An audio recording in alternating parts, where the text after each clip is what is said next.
नमस्कार मित्रों, आप जुड़े हो आपके अपने चैनल जैसलमेर की आवाज़ के साथ। दोस्तों, जैसे जैसे दिन नज़दीक आते जाएंगे वैसे वैसे चुनाव बहुत रोमांच है वो उसमें पैदा होता जाएगा। रोमांच बढ़ते बढ़ते आगे से आगे बढ़ता जाएगा। अभी यहाँ पर जो है वो देखने वाली बात यह है कि बीजेपी और कांग्रेस के स्टार प्रचारक हैं वो मैदान में आने वाले हैं और मुझे भी नींद आ रही है। लेकिन स्टार प्रचार को वो कितना असर डाल पाएंगे, कितना वो रविंद्र सिंह भाटी के क्रेज़ को कम कर पाएंगे, ये तो समय बताएगा। लेकिन वो अपने उम्मीदवार को कितना फ़ायदा पहुंचा पाते हैं, वो भी बड़ा सवाल है। यहाँ पर बाड़मेर में सुनने में ऐसा भी आ रहा है कि जो पीएम हैं उनकी रैली है, भारत के पीएम, उनके नाम पर जो है वो इस बात को भी झुकलाया नहीं जा सकता क्योंकि पूरे देश में उनके नाम पर ही वोट पड़ रहे हैं। पिछले 10 सालों से उनका क्रेज़ है वो बढ़ता जा रहा है। और लेकिन वोट राष्ट्रवाद के नाम पर, पीएम नरेंद्र मोदी के नाम पर वोट दिए जा रहे हैं। लेकिन क्या वो कैलाश चौधरी को यहाँ से विजयी बना पाएंगे, ये भी एक बहुत बड़ा सवाल है।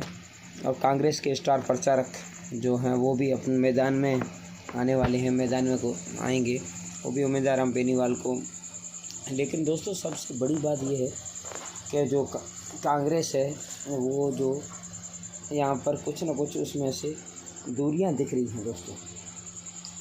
ख़ास करके बात मैं करूँगा अल्पसंख्यक समुदाय की। लेकिन देखिए कि जहाँ पर कांग्रेस का पूरा कैबिनेट आता है वहाँ पर साले मोहम्मद आते हैं, अमीन खान एक ट्वीट करके निकल जाते हैं। लेकिन साले मोहम्मद आते हैं, वो मंच पर कोई भाषण या कोई सभा को संबोधित नहीं करते। इससे अंदाज़ा लगाया जा सकता है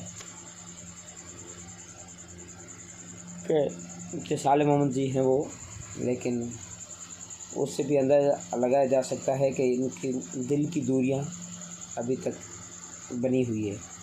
क्योंकि बड़ी बात ये है दोस्तों कि काफ़ी जब रविंद्र सिंह भाटी की सभा हो रही थी उसमें एक खान साहब थे, मौलाना थे। लेकिन बुजुर्ग उस नेता ने कह दिया कि अपने नेताओं को इन लोगों ने जो है वो चालबाजी में गूंथ कर एक साइड में कर दिया। अब आपके पास समय है, आपके पास ये रविंद्र भाटी वो नेता है जो 36 कौम की बात उठाएगा, सुनेगा और करेगा।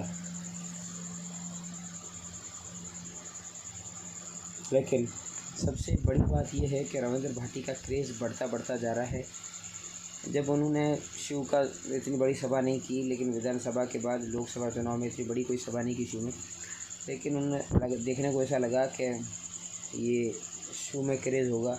फिर जब उनका जैसलमेर का दौरा हुआ तो लगा चलो शिव के बाद में जैसलमेर में क्रेज़ है, उनके यूथ हैं तो उनको चाहने वाले हैं, युवा हैं, महिलाएं, बच्चे, बूढ़े सब हैं।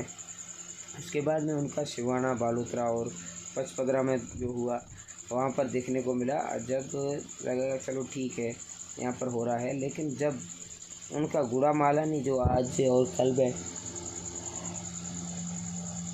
आपको कहूँ के दौरे थे और उसमें काफ़ी बड़ी बात है कि वहाँ पर भी काफ़ी ज़्यादा क्रेज़ देखने को मिला दोस्तों। इन क्रेज़ के चलते रविंद्र सिंह भाटी एक बड़ा मूवमेंट सेट कर रहे हैं। जब उनसे पूछा जाता है कि आपकी फ़ैन फॉलोइंग बढ़ रही है या फिर आपका क्रेज़ बढ़ रहा है, तब वो ये नहीं कहते कि जी हाँ, लेकिन उनकी वो मधुर मीठी आवाज़ मारवाड़ी के चलते और उसका जो आप वो अच्छे से प्रयोग करते हैं, लोग अच्छे से बात उनकी समझते हैं और सुनते हैं और उनसे बात भी कर पाते हैं। उसके चलते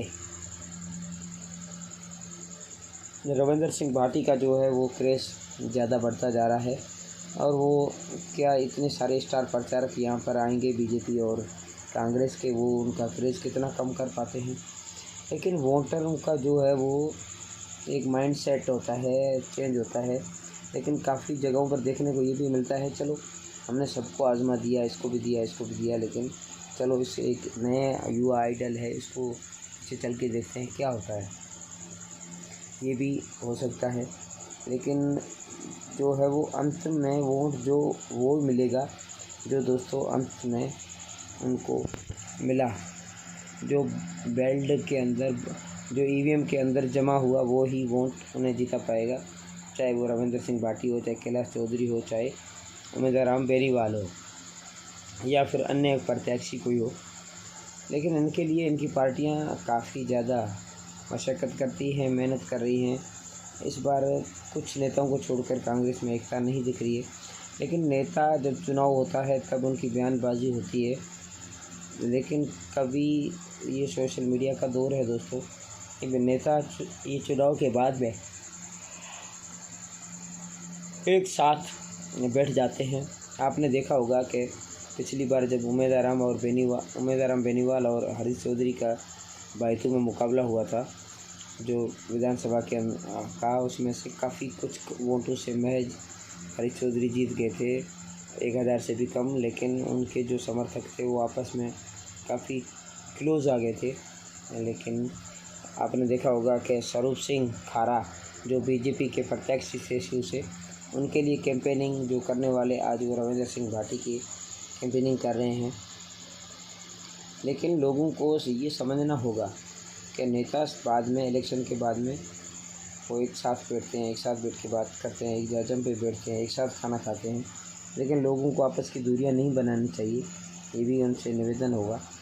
क्योंकि फिर कई बार देखा जाता है कि बहुत ज़्यादा ही बातों को कुछ लोग सीरियसली बैठते हैं, उनको महत्व देते हैं। उनको ऐसा कुछ नहीं देना चाहिए। वोट एक गुप्त दान है, वो सबको करना चाहिए, सबको अधिकार है, वो ही गुप्त दान ज़रूर देना चाहिए। लेकिन ऐसी दूरियां नहीं होनी चाहिए। कांग्रेस भी अपनी पूरी जान झोंक रही है।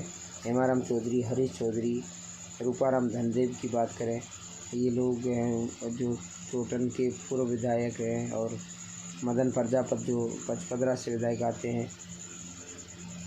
लेकिन इस पूरेयों के बीच में कर्नल मानवेंद्र सिंह, साले मोहम्मद और अमीन खान, इन लोगों का ये एक जो है वो अलग से ही कुछ दिख रहा है।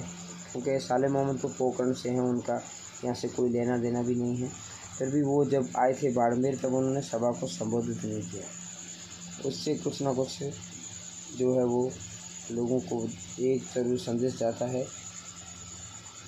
और वहाँ पर जब एक रविंद्र सिंह भाटी की सभा के अंदर एक मौलवी साहब का मैंने आपको जिक्र किया था, उन्होंने कहा था कि अभी अल्पसंख्यक लोगों को समझ जाना चाहिए कि आपके लिए साले मोहम्मद साहब ने भी वहाँ से बात ना करके आपको एक संदेश दिया है, और अमीन खान ने यहाँ मंच पर ना आकर भी आपको एक संदेश दिया है।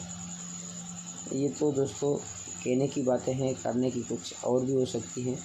पता नहीं क्या होगा, तो समय बताएगा दोस्तों। अल्पसंख्यक भाई किस तरफ जाएंगे, रविंदर या फिर बेनीवाल या फिर कैलाश चौधरी, ये बहुत बड़ा समय है, समय तय करेगा। लेकिन अंत के 4 से 5 दिन बहुत बड़े अहम होंगे, क्योंकि बीजेपी ने अपनी कैंपेनिंग तेज़ कर दी है। चोटन में आज सभाएं थी, रोड शो थे वगैरह वगैरह। लेकिन पीएम मोदी अगर बाड़मेर आते हैं, वो ज़रूर अपनी छाप छोड़ेंगे, ये भी एक बड़ा सवाल है। कांग्रेस भी पीछे नहीं हटने वाली। इस बार हरीश चौधरी और हेमाराम चौधरी, उम्मीद आराम बेनीवाल, रूपाराम धनदेव ये दिन रात एक करने वाले हैं। लेकिन वो कामयाब होंगे या नहीं, ये तो एक समय बताएगा। ये मेहनत में कोई कमी नहीं छोड़ेंगे, ये एक बड़ा सवाल है दोस्तों। क्या सोशल मीडिया पर जो खबरें चल रही है उनके अनुसार रविंदर सिंह भाटी अभी जो चोटन और उसके बाद में बैतूल का दौरा करने वाले हैं, उन्हें बैतूल और चोटन से क्या मोट मिलती है, क्या उनका समर्थन बढ़ते हैं, उनका क्रेज़ बरकरार रहता है, तो फिर सब पार्टियों को दिन रात एक करने होंगे। जो अभी के हालात चल रहे हैं उसके हिसाब से उन्होंने दोनों पार्टियों की नींद, रातों की नींद है वो हराम कर रखी है। उनको चैन छीन लिया है, सुख चैन बिल्कुल ही। दोस्तों आज के लिए इतना ही, लेकिन मिलेंगे फिर किसी अगले वीडियो में। तब तक के लिए नमस्कार। आप अगर हमारे चैनल पे नए हैं तो चैनल को सब्सक्राइब करें। मुझे भी नींद आ रही है, और बेल आइकन बटन को प्रेस करें और हमारे चैनल को सब्सक्राइब करें, बेल आइकन बटन को प्रेस करें, ताकि आने वाली हर नोटिफिकेशन दोस्तों सबसे पहले आप तक पहुंचे। और इस वीडियो को पूरा देखने के लिए आप सभी का बहुत बहुत आभार। आज क्षमा चाहता हूं क्योंकि मुझे नींद आ रही थी, तो बीच में मैं डिस्टर्ब हो रहा था। आप सभी का बहुत बहुत आभार तहे दिल से दोस्तों, यहाँ तक पहुँचाने के लिए, वीडियो देखने के लिए। जय हिंद, मिलेंगे किसी अगले वीडियो में, आप और हम फिर से होंगे हाजिर। जय हिंद।